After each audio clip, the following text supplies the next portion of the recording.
দেশে আলুর উৎপাদন বাড়ছে, কিন্তু হিমাগার পরিচালনার ব্যয় বাড়ায় সংরক্ষণ খরচও বেড়েছে। বাংলাদেশ কোল্ড স্টোরেজ অ্যাসোসিয়েশনের তথ্য মতে ২০২৫ সালে দেশে মোট ১,১২,০০,০০০ টনের বেশি আলু উৎপাদিত হয়েছে। চলতি বছর উৎপাদন বেড়ে প্রায় ১,১৫,০০,০০০ টনে পৌঁছাতে পারে।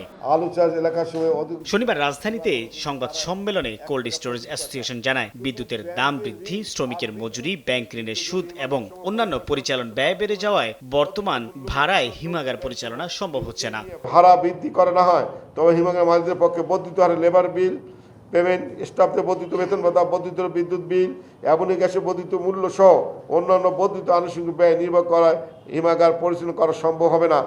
সংগঠনটির দাবি, বর্তমানে সরকার নির্ধারিত কেজি প্রতি ৬ টাকা ৭৫ পয়সা ভাড়ার মধ্যেই আলু সংরক্ষণ ও সরবরাহ করা হচ্ছে, কিন্তু ব্যয় বৃদ্ধির বাস্তবতায় ভাড়া বাড়িয়ে ৯ টাকা ৬২ পয়সা নির্ধারণ করা প্রয়োজন। শুধু ব্যাংকের ঋণ আর বিদ্যুৎ বিল যোগ করলেই দাঁড়ায় ৭ টাকা ১১ পয়সা, অথচ সরকার ভাড়া নির্ধারণ করেছেন ৬ টাকা ৭৫ পয়সা। কেজি প্রতি ভাড়া দাঁড়ায় ৯ টাকা ৬২ টাকারও বেশি।